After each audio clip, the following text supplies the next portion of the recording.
Artinya luar biasa kan, Allah Maha Agung ya. Wa huwal azizul hakim, dan dia maha perkasa lagi maha bijaksana. Dia maha perkasa fi mulkihi, dalam kerajaannya. Allah tuh maha perkasa dalam kerajaannya.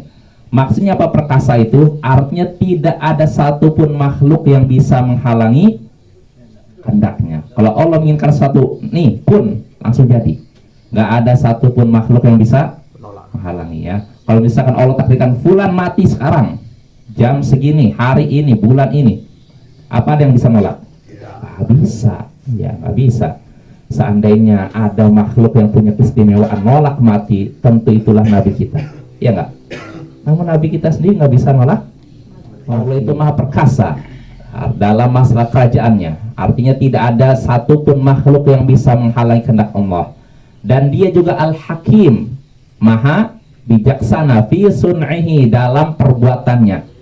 Artinya perbuatan Allah itu bijak, mengandung hikmah. Sudah kita singgung, ayat ini menunjukkan bahwa segala perbuatan Allah mengandung hikmah.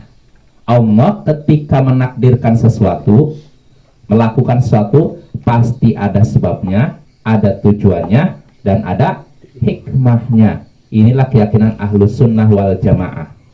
Nah ini Bapak ya, mungkin nggak apa-apa diulang biar kita ingat. Segala sesuatu ada sebabnya, ada tujuannya, ada hikmahnya.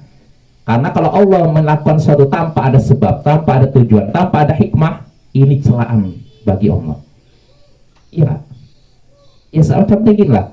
Kalau ada manusia masuk ke suatu tempat nggak ada tujuan, nggak ada sebab, namanya manusia apa? Gangguan jiwa kan? Masa kita nyatakan Allah melakukan satu tanpa ada tujuan, tanpa ada sebab, tanpa ada hikmah? Terus maksudnya apa? Ya sekedar melakukan aja. Wah ini celaan bagi Allah, celaan terhadap Allah. Dan ada yang seperti ini. Sekte Asy'ariyah, kelompok Asy'ariyah menyatakan Allah melakukan sesuatu semata-mata kehendak Allah saja, tanpa ada tujuan, tanpa ada sebab, tanpa ada hikmah. Nah ini celaan terhadap Allah. Ya kalau kita Sunnah wal Jamaah menyatakan apa yang Allah takdirkan pasti ada sebabnya, ada tujuannya, dan ada hikmahnya, baik kita ketahui maupun tidak. Nah ini Bapak ya, apapun ya di bumi ini, apa misalkan kita diberikan musibah, diberikan rezeki, jadi Allah nggak cuma sekedar kamu berikan rezeki, nggak ada tujuan, nggak mungkin. Allah ngasih musibah seorang, nih dikasih musibah, nggak ada tujuan, nggak mungkin. Pasti ada sebabnya, tujuan, dan hikmahnya ya. Yaitu, jadi Allah itu maha perkasa dan dia juga maha bijaksana. Digandengkan perkasa dan bijaksana, ini menunjukkan kesempurnaan Allah. Ya tidak? Kira-kira pada sisi mana guys?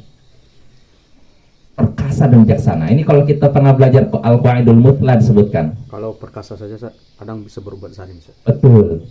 Kalau misalkan manusia nih, dia perkasa saja, cenderungannya kalau orang udah perkasa, zalim, ya nggak? Ya. Tapi kalau Allah perkasa tapi tidak zalim, Allah bijak. Adil. Keperkasaannya tidak mendorong Allah untuk berbuat zalim. Beda dengan kita kan? Kalau kita udah punya perkasa nih, udah punya kekuatan, cenderungnya kita apa?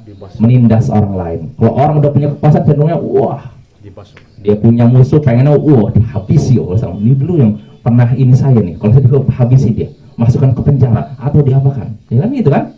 Kalau manusia cenderung itu Bapak, kalau udah punya kekuasaan tuh udah pengennya istilahnya unggul di atas musuh-musuhnya. Ya, siapapun yang dianggap musuhnya disingkirkan. Nah ini manusia, kalau Allah nggak seperti itu. Allah perkasa, tapi Allah tidak berbuat zalim. Allah bijak, ya, menempatkan segala sesuatu pada tempat